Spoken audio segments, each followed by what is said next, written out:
Well, welcome everyone. So excited to have over 70 of you guys joining us today. Megan Mershman, I am your 2024-2025 Ohio Kentucky chapter president, and I'm so excited to have you guys joining us today. We are getting all amped up and excited to do our second edition of our chapter-wide design awards. Many of you have joined us over the years at your city center and local design awards. And we were so excited 2 years ago to be able to do this for the first time at the chapter level. We were absolutely blown away that over 120 projects were submitted and almost 400 of you made the trip to Columbus to join us. And so we were really amped to get started and put together a really fantastic event for everybody for 2024. So I'll be turning this over to Michelle in just a moment, but we always love to use this launch party as an opportunity to get everybody informed and as up to date as possible on the submission process. We think it's really important that you all get a chance to hear from our jury and who they are and who's going to be reviewing your project. So while Michelle's speaking today, I will be manning the chat, and so I can probably answer some of questions just straight via chat, but we will have a Q&A opportunity to as well during the program to ask any questions you guys have. So absolutely feel free to engage via the chat in the process. So with that, I will turn it over to Michelle. Oh, shoot, I forgot. 2 details. Yes, commercials. One of the programs that we do each year is Enrich. It's our member enrichment fund. We have had the fund going for 3 years now. This will be our third opportunity. And we always announce our winners at our design awards. And so this is a great opportunity if you've always had that program you've wanted to do, that class you've wanted to take, that just the opportunity to really step up your skills in some capacity. You can fill out our application, send the form in, and we will review and see if it's an opportunity we can help you out with. So far we've supported people going through the Design Futures Council's programs. We've supported someone taking art classes at a local level. We've supported travel to national conferences. So the ideas can be big, they can be small, but this is a great opportunity for us to help our members in achieving something they want to do.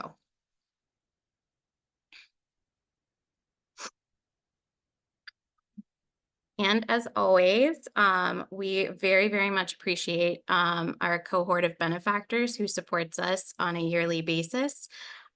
We couldn't do the programming we do without you. We are so appreciative of the treasure and the time that many of you guys commit to our organization. And we are so happy to have you. Thank you. All right, and with that, I'm Michelle Vonderbrink. Yeah.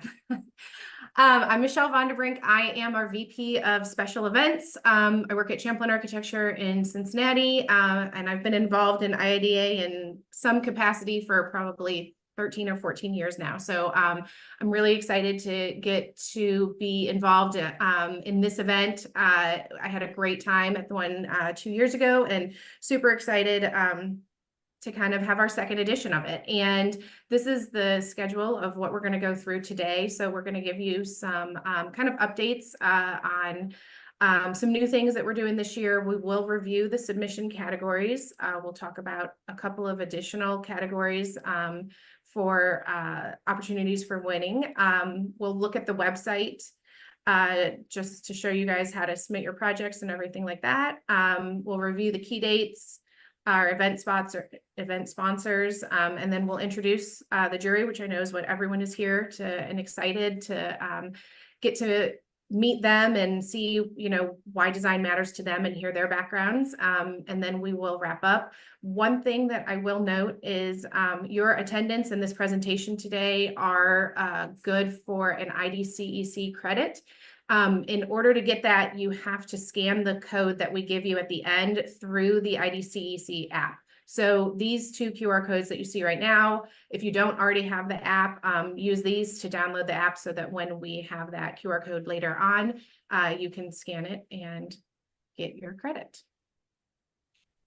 All right, so first up is what's new for 2024 at the Design Awards. So first off, we are super excited to host this Ohio-Kentucky Chapter Awards in Cincinnati. We decided to, we had such a great time in Columbus, but we wanted to try to give some of our, another city center a little bit of love and see. So we hope that you will all come travel and see us in Cincinnati. We have an awesome venue. It is a historical landmark here in Cincinnati, and we are very, very excited to have everyone come be a part of that. We also did hear feedback from the 2022 event, and we have incorporated some of the feedback that you all shared with us after that event. So some things like we've implemented a better promotion and PR schedule of not only the winning projects, but trying to figure out how we can get submitted projects out there and recognize more firms that contribute to our chapter. So that is one of the big takeaways that we heard from you all, and we're really excited to use your feedback to make this event even better. Another huge announcement would be that this time, in conjunction with our Design Awards program, we have the first Ohio-Kentucky Interior Design Student Conference. So this conference will be hosted in Cincinnati as well, the Thursday before Design Awards, and then Friday during the day of. So then all of the students who are here for the conference can also attend Design Awards on that Friday night. We are very, very excited to be hosting this as a chapter. Tyler and the student relations team have put tons of work into the student conference, and the programming is awesome. We have people coming in from headquarters to partake in part of this. So it'll be a really, really exciting student conference. If anyone is interested in getting involved with the student conference, let us know. Also, we have a QR code here to sign up for the Design Awards Day of Volunteers. So if you're in Cincinnati, or even if you're not and you want to travel here earlier in the day and help us with day of setup, we are looking for volunteers. So please use that QR code to sign up, or feel free to reach out. My email is on the contact for the website and later in this presentation, so we can get you signed up for that. All right, so we do want to review the categories for projects. I will note that they have not changed since last time around. So the learn, work, live, heal, play, engage, emerge, and creative install. Creative install was called creative product last time. So slight name change, but nothing changed with the content of that award. So just quickly to kind of go through our work category, probably pretty self-explanatory: commercial office projects that are within, help corporate organizations foster innovation, productivity, any of your work environments, all that that can be applied to that category. Live would be our residential or commercial projects that encompass areas in which a person resides. So it could include single family dwellings, multi-unit dwellings, or any kind of long-term care lodging for elderly populations. Anything like that would fit into that category.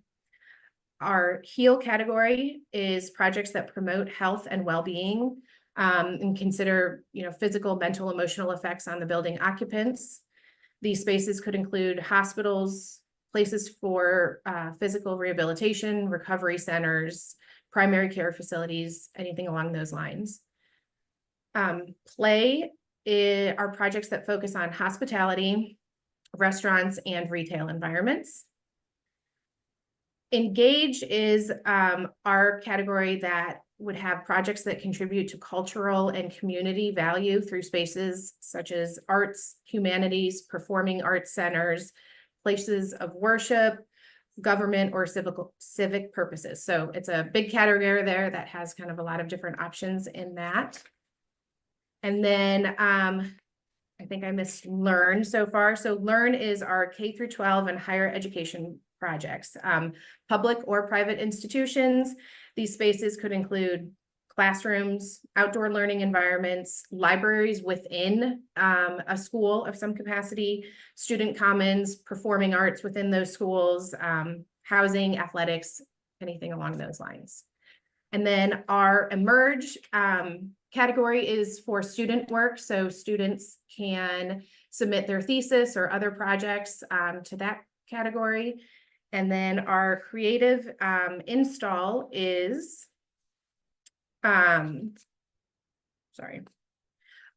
creative install is, as we know that these projects don't happen just with design firms, we wanted to kind of have an opportunity for our product manufacturers, reps, to submit a project where they think that one of their products has been a really successful installation or, you know, contribution to a project.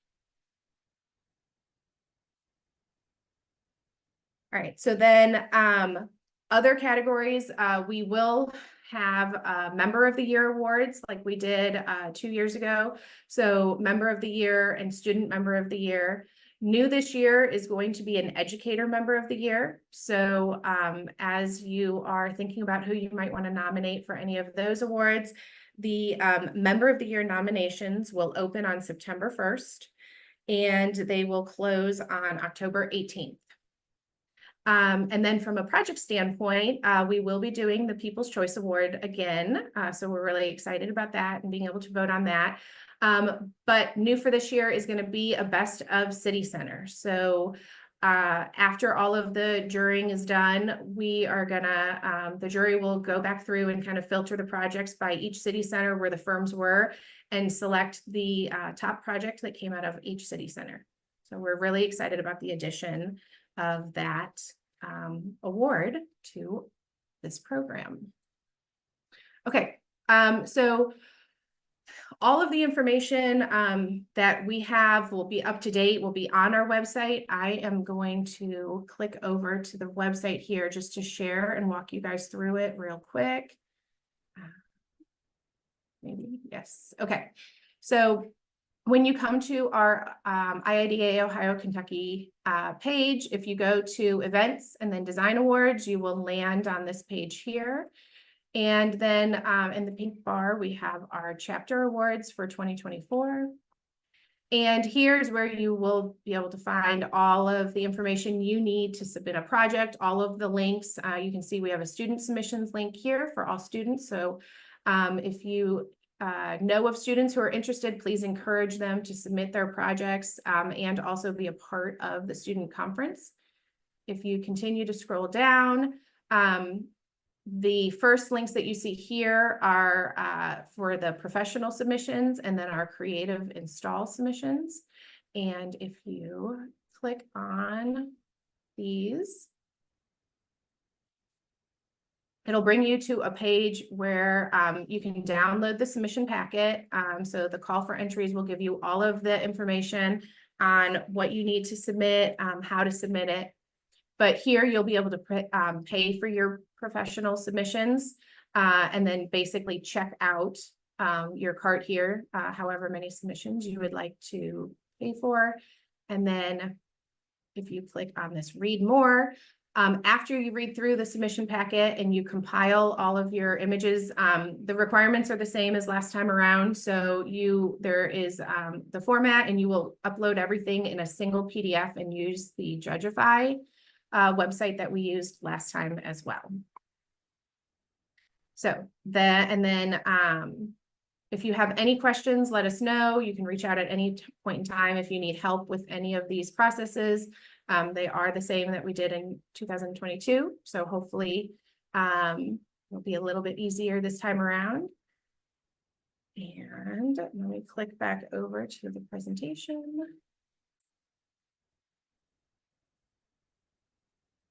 All right.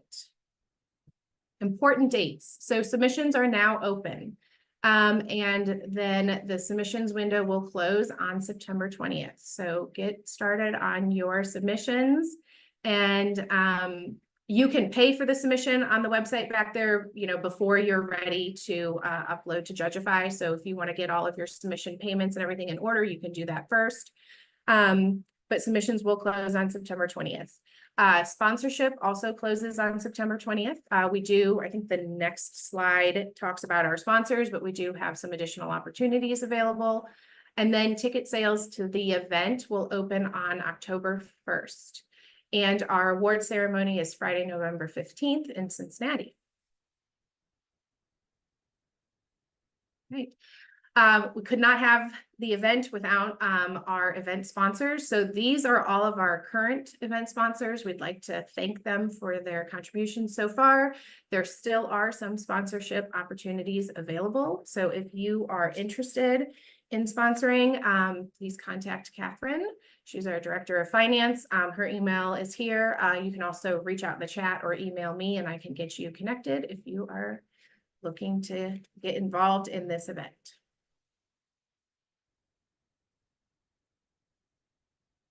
So the next thing we're going to do is introduce the jurors. I know everyone's really excited to get to learn about them and see why design matters to them and kind of understand their background a little bit more. So as we're going through this, Megan mentioned before, but feel free to post any questions in the chat and we can answer those as if she can answer them on the fly, or we'll kind of gather them all if they're for the jurors. And can, answer them at the end of the presentation. If you have any other questions or anything that you think of, please feel free to reach out to me and I will. Right before we switch over, there's just a couple of questions in the chat that I will Yeah. share with the larger group. So there was a question about where libraries go. So academic libraries would go in the learn category, and community and public libraries go in the civic category, which I believe is engage. Amanda was asking, is there a limit to how many projects you can submit in each category? And I believe the answer is you can submit as many as you would like in a category. We do not have a current limit per category. It does need to be a completed project, but we do have a look, and we have a look back to January 1st of 2021 Yes.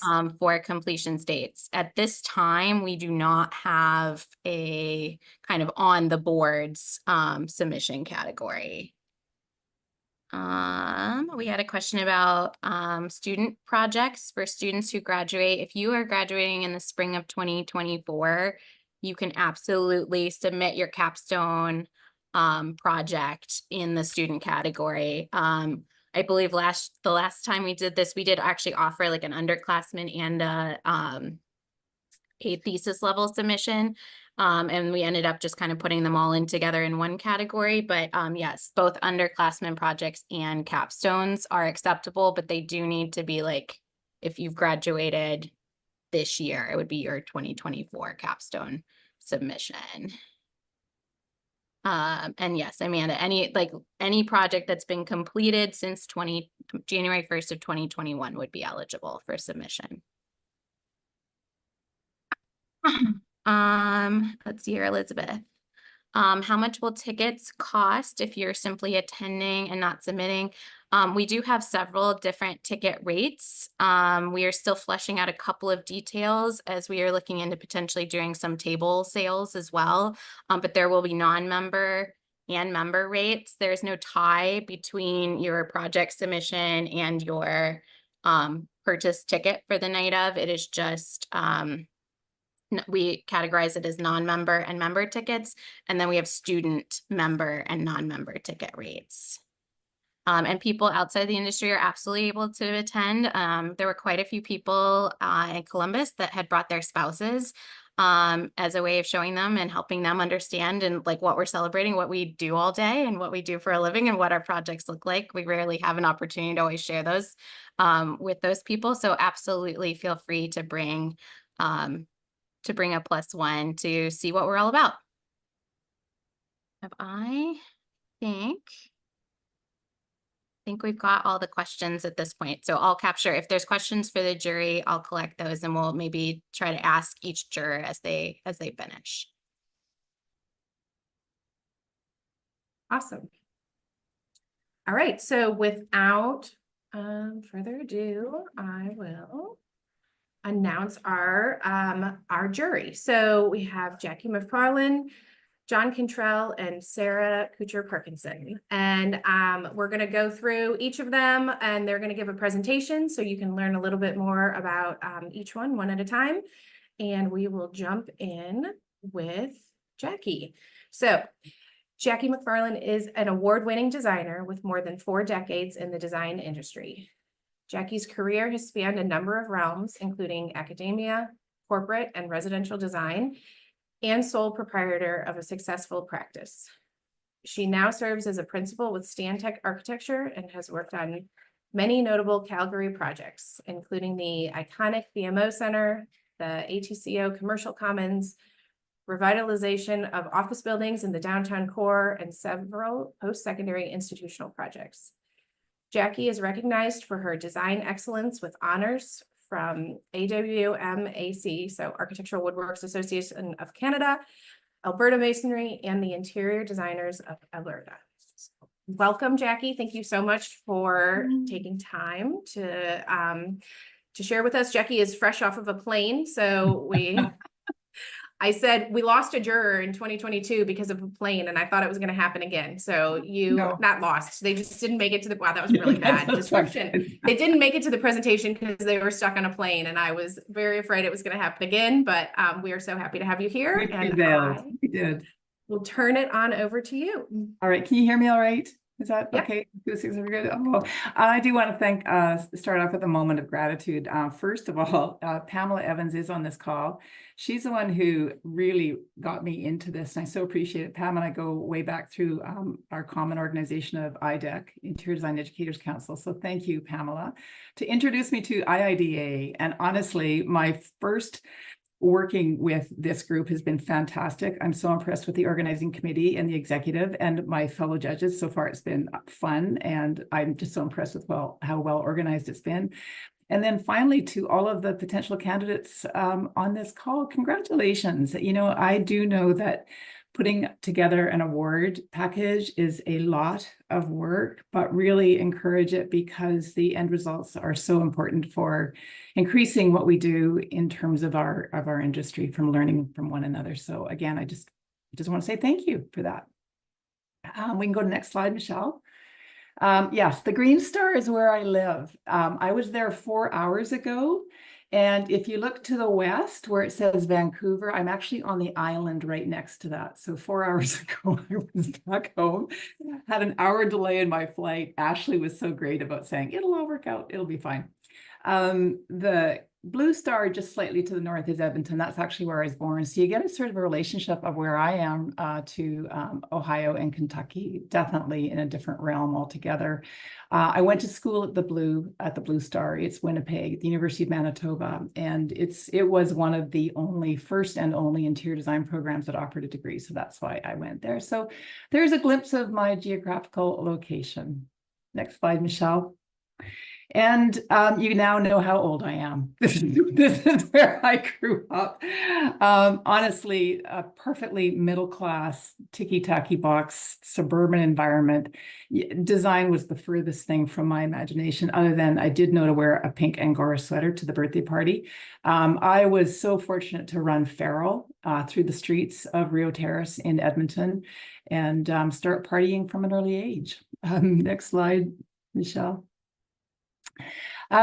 This actually is the reason I got into interior design in the first place. So having gone through high school, honestly, I was going to end up in geology because Calgary is renowned for its oil and gas energy industry. But I so loved to paint and draw and sketch. And I encountered a person who I worked with, and he said, you know, you should really take interior design at the University of Manitoba. And I looked at the calendar, back then it was paper, and I noticed that it offered watercolor courses. I thought, I'm in. And I love art, but I also love science. I love math. And for me, interior design was the perfect blending of the two of them. One other thing I want to just say as well is that I just noticed that there's a quote in the upper left-hand corner of that sketch there. If life is worth living, it is so in order that man may behold beauty. And I thought I would just pull this out only because it has been a little bit of my research in the last little while. So a little bit of a segue as well. So just some of my sketches as I travel. Next slide, Michelle. So here you go. This is 60 years. This is a glimpse of each decade. I grew up as a competitive swimmer. So I was certainly entranced with Katie Ledecky and Summer McIntosh, if anybody follows the Summer Olympics at all. And love that, but it sure taught me a lot about, working hard, getting through those brick walls, that sort of thing. The top photos, by the way, are my passport images, just because I so believe in the power of travel. So then I went to design school and had a blast. It was probably the best thing I could have done, and I just loved every single second of it. In my 30s, I was so fortunate. I actually went to, I started teaching. After a couple of years in the industry, I was offered a position at Mount Royal University and began to teach. In my 40s, I went off and did my master's in visual communication design. It's another area that I love: typography, graphic design, the whole bit. And then I broke away from that, and there's a story behind that. And in my 50s, I went back into the design industry, if you can believe it. I gave up a tenured, pensioned position and just cracked open you call it bumwad, I call it tracing paper, and just started to design. And now in my 60s, it really is a time to give back and to share. And just a subtle little thing in this little graphic here. I don't know if anybody's ever heard of the happiness curve. It's something that I'm quite interested as it relates to things such as love and awe and beauty. And that is apparently at age 47.2, we are at our lowest ebb of happiness. And we can get into that over a glass of wine at the awards ceremony, but it also starts to swing upward. And I will say that life has never, ever been better. So it's time to give back. Right, next slide, Michelle. So yes, here we are at Mount Royal University, 20 years spending teaching, chairing that department, and moving it from a 2-year program to a Bachelor of Interior Design program. I have so much passion for teaching and love of my students, and I just learn always so much from them. Anyway, that's a little bit, the time of my life that seems like a blur. But then I left teaching, that's the next slide, Michelle, and got into design. I actually literally had to open up my own business. Recognized at that point, I was very, very fortunate. I was able to work on a lot of very, very, very high-end luxurious homes. And I will say I really learned a craft of interior design in residential design. The detailing and all of the coordination of many vendors, many trades was quite extraordinary. I then made a leap back into commercial design, which I was very familiar with. And that was the whole idea about becoming more involved with our professional association. So began with Sides and Evans. They were colleagues at one time in my previous design career. And now I came to Stantec. And I will just say at this point, I absolutely love where I work. And I say I'm surrounded by the most important thing: fun, kind, and smart people. So I've just really, really appreciated working with there. And at Stantec, I do a lot. I've worked everywhere, but it's so much fun to work in post-secondary right now, just because I know the jargon, I know that world. But also in terms of, you'll see some of the projects here, but some commercial workplace, that sort of thing. So next slide, Michelle. Just a few of these slides, we can maybe blast through these. This is a lovely residence I was involved in. ATCO Commercial Center, you can see Calgary downtown in the rendering to the, up in the image. This was so much fun, putting together all kinds of different aspects of this project. There might be a few renderings of this. Yeah, beautiful center. Picard Chilton was the architect. And so this was basically bringing all of the interior design together. The first residence that you saw was actually, she owns that company. So that was how that link came to be. And most excited to be involved in this most recent project. We just cut the ribbon on this one. It's called the BMO Center. It's a convention center. We worked with Populous. So I co-led the interiors throughout this project. It was a 4-year project, worked over Zoom due to COVID. Yeah, we started designing right actually when COVID happened, and we carried it off. So this has only been open for 2 months and to great acclaim. And a few of the renderings, a few of the things. Oh yeah, love. This is, showing off the finishes as well, just being on site, which is part of the job that I just absolutely love. Next slide, Michelle. And then just some of the renderings of it. Working with Populous was a dream. They know so much about these kinds of centers where people gather. The top left is Canada's world's tallest fireplace. To the right is a big, beautiful ballroom, and we're taking it with the Western spirit that Calgary offers, and then some of the meeting spaces as well.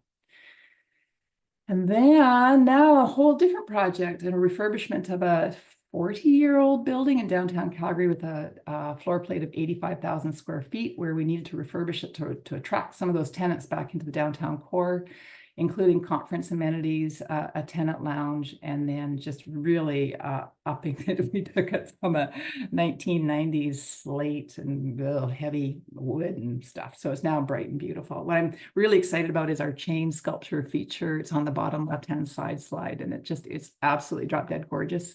This will be open in November, so. Then our next slide is another tenant amenity refresh. This just opened about a week ago, and we took an old bank building, these good old 1980s buildings that offer such fantastic volume. This is the tenant lounge, and then the next slide will show, oh, this is something different. Just finishing up an esports arena. So this is now some post-secondary stuff. So this was a world I didn't know 270 days ago. I had no idea what esports gaming was all about, but now I do. Next slide, Michelle. I think oh yes, here's the wonderful team that I work with in Calgary at Stantec. There's a few folks missing here, but this is why I come to work, are these wonderful people. So I had 3 sayings in life. This is my mission statement. It is to get a good night's sleep. It just means that I had a really great day. I fulfilled my promises. I didn't overindulge. I lived well. Ski with people better than you. I always love being around people who are way smarter than me, and live like a traveler. And I travel light, and I like to stay curious, open, and ready for adventure. So that's me, Jackie. Thanks, everybody. Thank you so much. I did not know that did you say the tallest fireplace in Canada was a thing? And I like random facts. Like, I just think that's super fun. So that's awesome. I'm gonna have to see if they have that for like other countries, but that's just a cool little statistic to have. I like it. Thanks, Michelle. Oops, sorry, I clicked the wrong way. What did I do? All right, so I'm so sorry. Jeez. I should not be in charge of these things. How do I go back? Oh my gosh, I'm so sorry, you guys.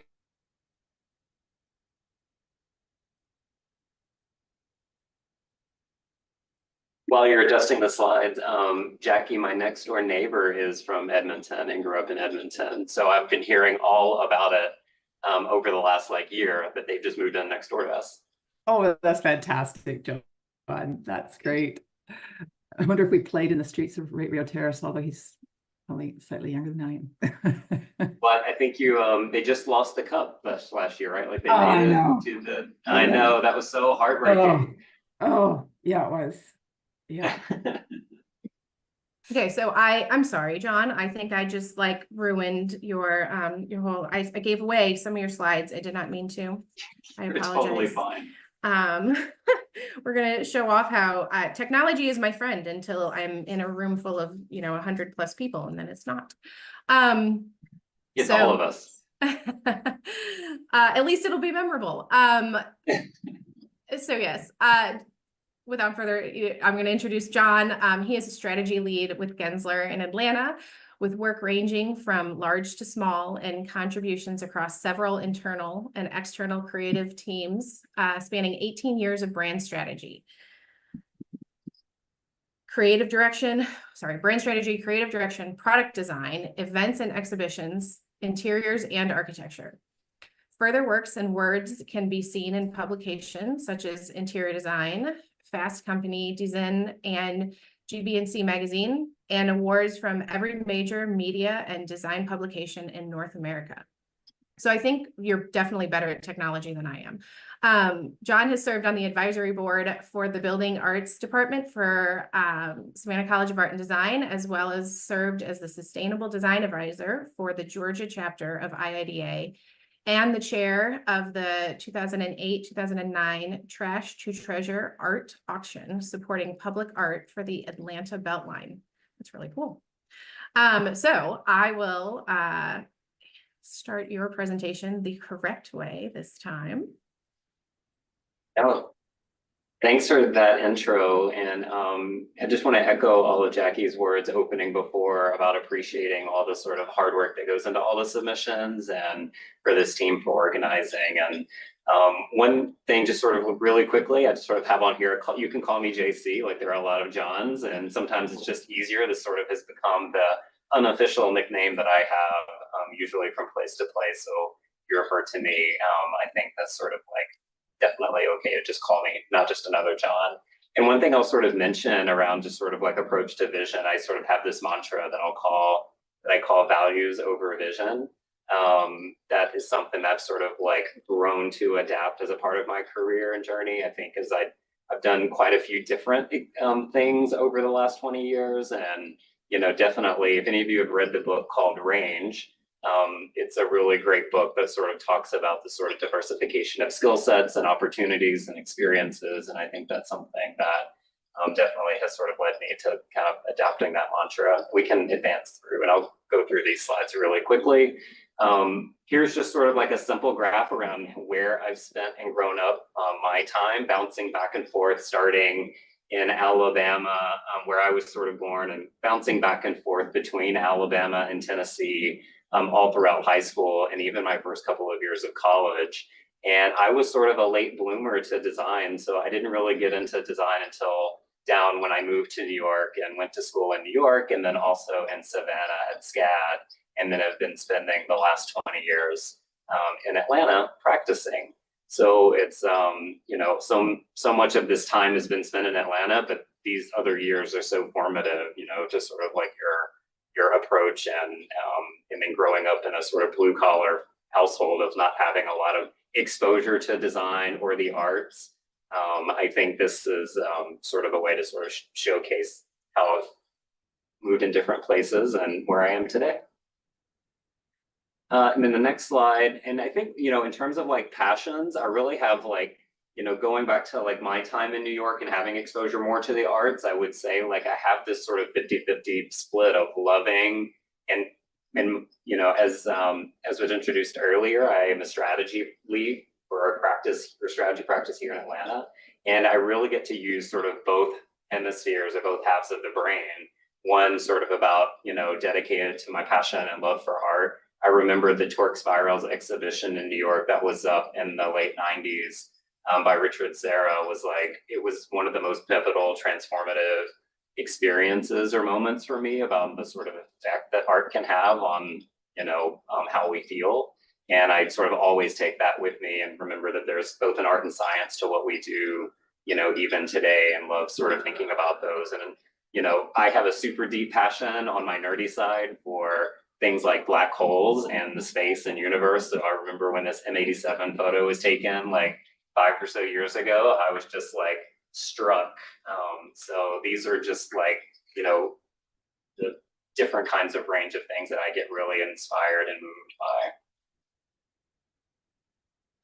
And then from a career, the last 20 years here of work have been shaped up here in this little timeline. Like I started my career and profession at OHKY and spent a little time at PNW, moved back to OHKY, came to Gensler about 10 years ago, left for a little bit to go to Shaw Contract, and then came back to Gensler where I've been for the last few years. And my experiences largely at OHKY were, you know, both primarily workplace focused, but I did have an opportunity to do a lot of product design while I was there, both for Mohawk and for Steelcase for a couple of products that were launched, and had also been doing some work that I'll showcase in a minute around creative direction for, you know, back before influencers were kind of such a known thing. Like I had a pretty large Pinterest following, so I was doing, you know, content creation and content for brands on the side as a part of that too. And then brought that into, you know, my time at Gensler, where again, I've been primarily focused on projects and workplace. And then also, as I mentioned, my time at Shaw Contract, we were doing a headquarters at that time for what is now the Create Center. And Neely, I'm not sure if Neely's on the call, but she's the Shaw Contract rep who connected me with your chapter, who sort of suggested to sort of be on the panel. So I just want to say hello to her if she's on. But and so I was designing the headquarters with a team here at Gensler, and then went to Shaw Contract to lead the brand and creative direction for the rebrand. And I'll share a little bit about that work later. So kind of expanded again in the sort of broader creative direction and brand strategy. And then came back to Gensler to lead the strategy practice and co-direct the workplace studio here in our Atlanta office. And in the next slide, and then just a few like highlights of projects, because everybody looks at like pretty pictures basically. So I think a couple, at my time at HOK, one of the time I spent a few years on and a pretty transformational project was the headquarters for Porsche North America, which is based here down by the Atlanta airport. And so we submitted a design competition, and you kind of see the racetrack, the part of the experience center out as an extension of the building. And actually the planes at the Atlanta airport like fly and land right over, because the runway ends where the property ends. So it was a super cool experience to sort of see the cars and the planes flying by. And we actually ran the track through the heart of the building. And that's kind of like this top middle image where we sort of have, experience, basically from the outside in as this relationship between interiors and architecture. This was this was amazing project, an amazing team and great company and brand and client to work with to bring this, to life and part of my time at HOK. And then on the next slide, I had mentioned some product design. So there's a product called Victor 2 that we worked on about 10 years ago now, which was I'm not sure if any of you have specified it or seen it through Steelcase, but we sort of came up with this idea, and it actually was an idea for beautifying recycling containers because they were quite utilitarian, and there was a demand for better design products, and so it actually coincided with Steelcase's 100th anniversary for the company, because Steelcase started making steel waste paper containers because people were catching office buildings on fire by flicking out their cigarette into these paper waste containers in the back in the day. And so anyway, that's a fun fact if you didn't know that about Steelcase. And so I had worked on this product with them for a little bit early in my career at HOK as well. And then I had mentioned some of the stuff around the Pinterest and content creation. So photography and staging and styling, like these, my wife and I all shot together. So we were doing this freelance with a company called Hello Society, which is known by the New York Times now. And so we would be, some of these were for brands like Wild Turkey or Bacardi or, Fossil or, several other brands that they would sort of have these sort of mini photo shoots that we would post and have a little bit more authentic content than ad agencies would produce. So that was a really fun sort of side hustle for a while that sort of opened up this sort of larger creative direction and storytelling sort of beyond space and into advertising and media. And then on the subsequent slide, and then another project, which was great, like adaptive reuse project here in Atlanta for an ad agency called Fitzville Momentum and Weber Chanwick. And so we can just flip through these. It's just sort of images around exterior transformation and interior transformation of an old slaughterhouse building that was converted to a creative agency studio space. And so, just really sort of bringing forward the opportunities to sort of transform existing spaces and really, really fun and really amazing clients to work with and bring their visions to life. And then this was the project that I had mentioned right before leaving Gensler and going to Shaw was the Create Center. So this is where all of product design and R&D is done for Shaw Contract and Packcraft. So this was the building we were working on, and my last week at Gensler was the design development presentation, and the next week I was like the client. So it was sort of like pitching to yourself essentially an idea. So it was a great time to also be on both sides and to also see the transformation of people working in the building who were located in the little plant, sort of sampling plant building behind this, and to be a part of that move and to be a part of their journey to inhabit it. Can be really humbling to both design something that then other people get to live in and you work with them on day in and day out. And then the next slide is the time at Shaw contract. So I mentioned that earlier around, you know, that was a really amazing and fun few years to both rebrand the company and have a team that sort of worked on new creative direction for the new logo that you sort of saw earlier in the presentation. It was good to see they were a diamond sponsor, I think, for the chapter. So great representation. And then so that went into collection, photo shoots, all the sort of showrooms, all the creative direction for the company sort of rolled out to our team there in Cartersville, and was super, super fun to sort of work on this side of the business and on the product, continue to work through product design as well. And yeah, so last slide here is, like I mentioned, values over vision. Like, because I've really been open to trying, I think, all of these opportunities, I have sort of learned that I find the most happiness sort of, you know, Jack, you sort of mentioned a little bit of this in your mantra, like, you know, having adaptable beliefs and welcoming each day's potential. I think, you know, sometimes people have a very clear idea of where their career and where their vision is going. And I think I've been more to say, these are the values I think are really important to me. And I won't worry about where I'm going to be at, where my goals are next year or the year after, just sort of living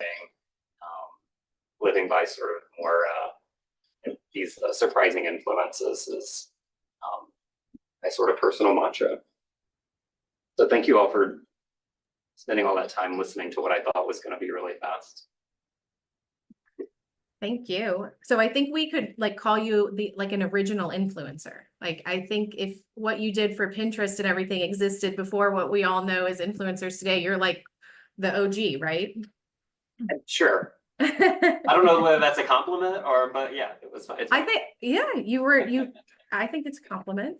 You created a new position. I do have to ask, so on your initial slide with kind of the timeline, how did you choose what photo you used in like each of the slots? It was really interesting to see like what photo was selected. Yeah. What were the photos I even used? So I had my childhood photo for growing up, and then some of it was like, you know, I just remember like the time in Tennessee was very back and forth, I mean, both of them were very small towns. Alabama was a little bit more rural on a farm, and the Tennessee time, there's like a little community square. So those are sort of signatures of those places that I remember them by. I think that's probably why I chose those images, is more how it felt or how it made me feel or how I remember it by. Very awesome. Well, thank you very much. Thank you. All right. So last but not least, I'd like to introduce Sarah. She is the owner and creative director of Chicago-based interior design studio Couture. With a no-fuss rules approach to design, she has built an award-winning boutique studio.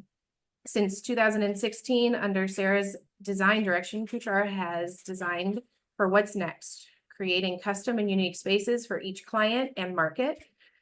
Couture's global work can be found in offices, homes, and restaurants in Austin, Amsterdam, London, Miami, New York, Phoenix, Silicon Valley, and Singapore. Sarah believes that the best projects are created by being allowed to believe anything is possible and finding inspiration in the least expected places. Welcome, Sarah, and thank you. Thank you. I'm seeing from John's slide deck that I think are about the same place in our career, starting in 2005, which means that we're both probably coming up on Jackie's 47th year of the least happiest you'll ever be in your life. So we have that to look forward to. Thank you very much. Almost there. Wonderful. You can go to the next slide. So I'm Sarah. I actually started my career working in an interior design studio, which is how I know Megan, your chapter president. She was an intern there. So thank you for inviting me to be a judge.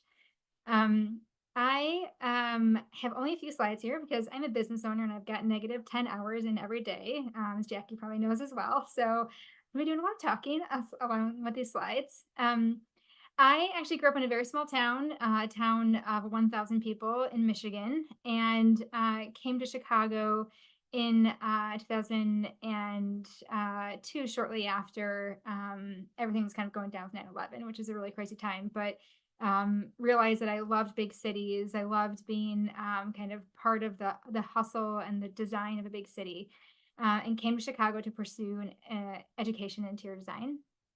I worked at a large architecture firm at Perkins and Will for 11 years before deciding to start Kuchar. So the studio I have today is 8.5 years in.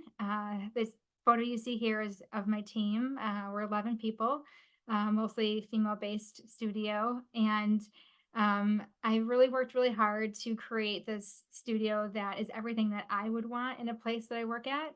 Was really the impetus for leaving. I really wanted a really creative energy in a studio. I really wanted a place that I could feel like I could really be comfortable and not have too many egos around. So just really wanted to create this, what felt like that most hyper creative space to work. And that was a big reason for starting Kuchar and really what we've created today. We're women owned. I am the sole owner. We work in all different types of markets. We're very concept driven. I can go to the next slide. A little bit about me. So I went to school at Harrington College of Design in Chicago, which sadly no longer exists, but it was the standalone interior design studio that a lot of people in Chicago went to and created such a great community. I founded the studio in 2016. And this page is just a smattering of some of my inspiration as of late. I would say I get my biggest inspiration from travel. I love to travel. Fortunate now with my kind of flex schedule as a owner to be able to do that as much as I can. And I think what I love the most is really going to places and seeing how they do things so much more differently than us, learning from different cultures and kind of seeing what their norms are and how they're different from ours and how do we change what we do and get inspired by what they do, or their materials, their colors, their methods, and bring that back. So I'm constantly taking photos and sending it back to the studio and work and constantly communicating that way of like, oh, check out what someone else did here. It's, I would say, my biggest source of inspiration. I also love I love food, and I love going to these experiential dinners that are just like mind blowing to me and getting inspired by what these chefs create. You know, they think like we think. They're thinking of colors and textures and how all these things come together, but then they have this layer of taste and flavor and how that also becomes part of it, which is not anything like what we do and from a flavor standpoint. So I love going and getting inspired by their own creativity. You know, what we do, what we create lasts for years, and theirs is like minutes. So I think it's just like it's such an interesting kind of design adjacent industry to be inspired by. And then lastly, uh, nature is like my getaway, my inspiration, and also my escape. I have a very tiny little backyard in Chicago, and I take advantage of it every second I can to just unplug, get away from the strategic thinking, and go weed in the garden or plant a flower or pick a thing of basil or whatever. It's like totally different from the workday, and I love that escape, and I love getting outside. And go to the next slide. So a little bit about Kuchar, if you're not familiar with us. One of my big goals with starting this studio was to create a space that does all types of design. When I was in my previous employer, I focused mostly on workplace and had some opportunity to do some other interesting types of design, but I really wanted to have a studio that did really cool residences or would pivot into a restaurant, also did corporate interiors. And it's something I really, really pushed to try to get us into all these different markets and try to make it work. And so it is really kind of successful in what we've been able to create as of today. So what you're seeing up here is kind of a smattering of some of our work. One of our big markets, I will say, is showrooms. So if you've been to NeoCon, you've probably walked through one of our projects. This year, we won Best Showroom Design for the Darien showroom. And what you're seeing in the upper left is the Nevin showroom, which also got a lot of great press. We've done workplace projects, as mentioned in my bio. We've done workplace we just finished a project in Amsterdam, one in London. Been extremely fortunate to find clients who will send us to those places and let us design for them. So we take full advantage of that. We've got some great wellness projects. We're currently working on an amazing salon and spa in Chicago that should be hitting the Instagram airwaves sometime next year. Private residence is a tricky one, I would say. Some of you may or may not know, it's a totally different ballgame from corporate interiors or anything commercial, but we're trying to figure it out. We're trying to make it part of the practice, and we're trying to find those Midwest, clients who want something interesting and colorful. So that I would say is the challenge we have here, but we're working on it. And we love exploring with some of those fun residential finishes that we don't get to do in commercial projects. We've done some great restaurants here, some retail projects, and multifamily student living. So really a mix of types, but I would say in all of these, we're always just trying to push our clients to be creative, stand out, and really, push them outside of the norms and everything that we do. Next slide. So I would say in everything that we do is always kind of rooted in concept, which I know is pretty common for a lot of us, but I would say it is very front of mind for all of our projects. So we really push for this, the concept at the beginning to be really your guide to take you in any part of this universe that it goes, and let it really guide you and not hinder you. It should be something that allows you to kind of dream up whatever possibilities there are for this concept. So we really push this idea of concept creation, and then use that to guide every decision you make, and stick to it, and push it. So in all of our projects, we're always trying to make them adhere to that concept while being very different from something perhaps you've seen before. Push the studio a lot to not use the same products they've used, the same products they've seen. Really try to push for the unique, the standout, and trend forward. We're definitely not your timeless design studio, I will admit. We like to have a lot more fun and really kind of focus, I would say, on the experience and crafting the experience through everything that we do. So some of the projects you see here are showrooms we've designed, education spaces, some private residences. The top right image is our office, and a couple other kind of offices as well smattered in here. You can go to the last slide. So lastly, my design philosophy is no rules. I truly believe that if we kind of break away from everything everyone's told us before, it allows us to think more freely and just explore.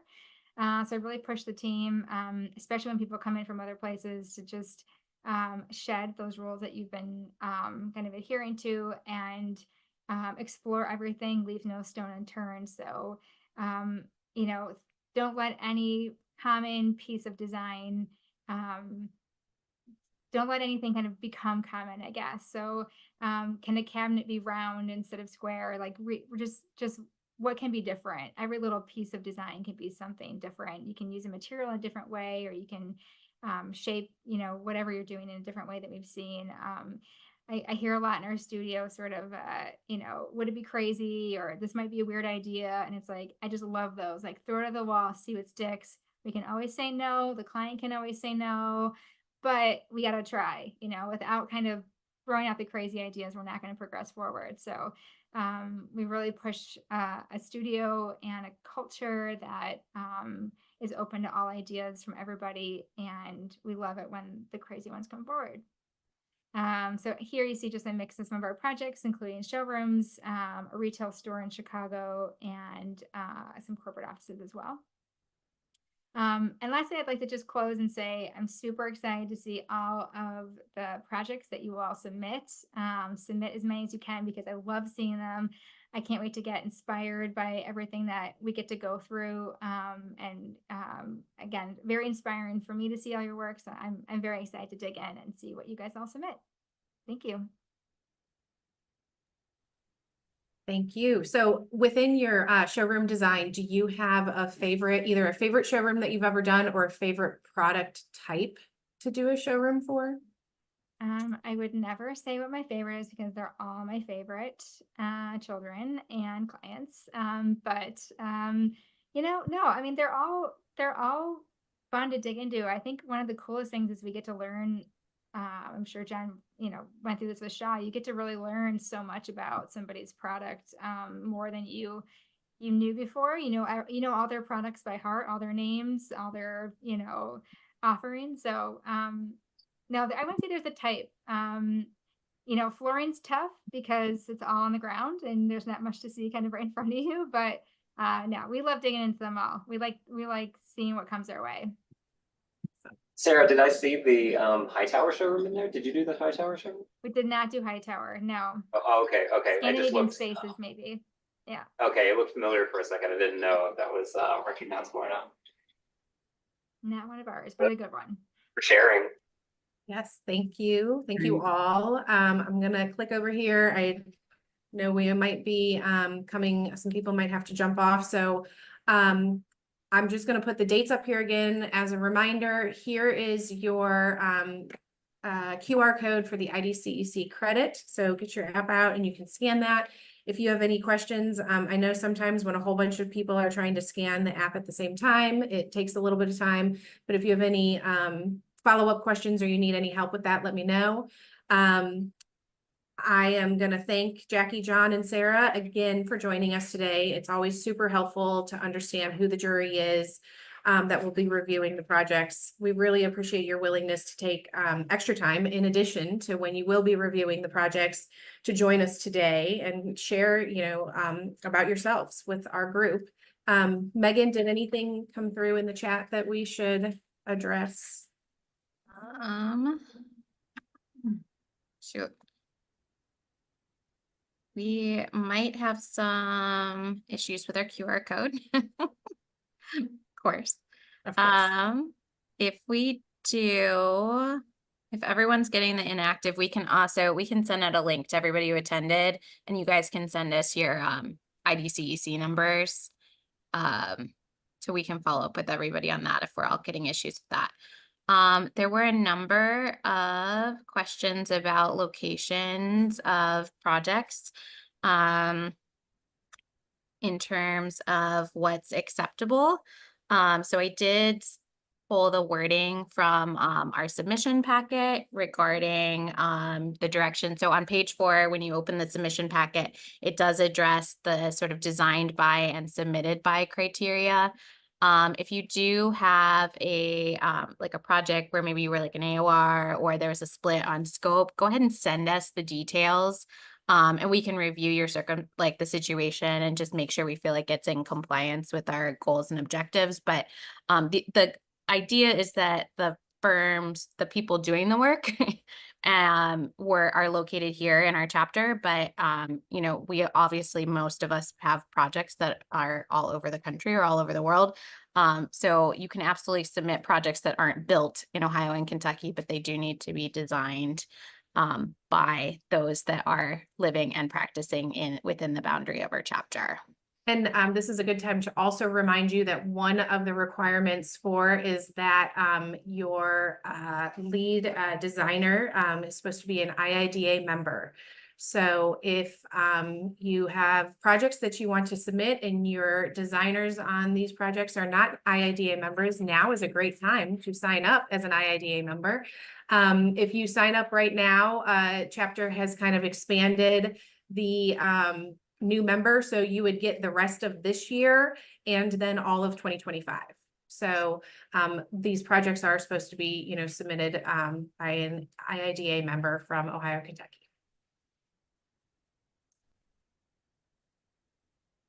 All right, yeah, and we will definitely, for those that followed up inactive, we can send out we'll send out like a Google Forms, and you can send us your name and your IDCEC number, and we can get those submitted on your behalf if you're having issues.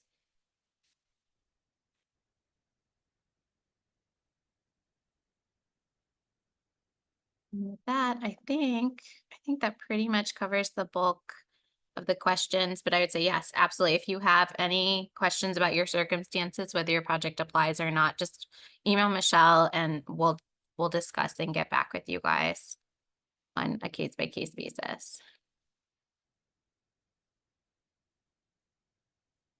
Other than that, Okay, since the IDCEC thing might be having an issue, I'm just going to click over real quick. For those who want to travel to Cincinnati for the for our event, we hope that you will all travel, but here are some hotel information. We've got blocks at these hotels, so you can book your travel early. All of this can be found on the website, so just kind of a little plug for getting your hotel looked sooner rather than later. All right, and then the last piece, we had promised that we would share. We had a competition this summer for people to submit fun and exciting t-shirt ideas that speak to advocating for the design profession. We've actually started a new, we have a new swag shop, so you can go online and buy all sorts of IIDA, Ohio, Kentucky swag through our website. If you go to advocacy, there's a tab at the header of the website. Right underneath it is our swag shop. But we wanted to announce that our first place winner for t-shirt design was Miss Bethany Williams. And our second place winner was Carolyn Silva. So we will actually be turning both of these ideas into t-shirt designs to be purchased on our website. And I believe Bethany will be receiving a small monetary prize, and they both get tickets actually to attend Design Award. So we just thought this was a nice opportunity while we had a bunch of people joining to share that exciting news. And with that, thank you guys, Sarah, John, Jackie. I think it's always so exciting and so inspiring to hear kind of your guys' point of view and your ethos. I think it's really helpful when thinking about how to tell the story of a project to kind of understand the point of view of the people who will be viewing them. So thank you so much. It was a pleasure. Thank you. Thank you Thank very you, much. everyone. Good to see you all. Have a great rest of the day. Thanks. And thank you all for joining our call, and we look forward to getting your submissions. Thank you. Bye, everyone. Bye-bye. Good luck. Good luck.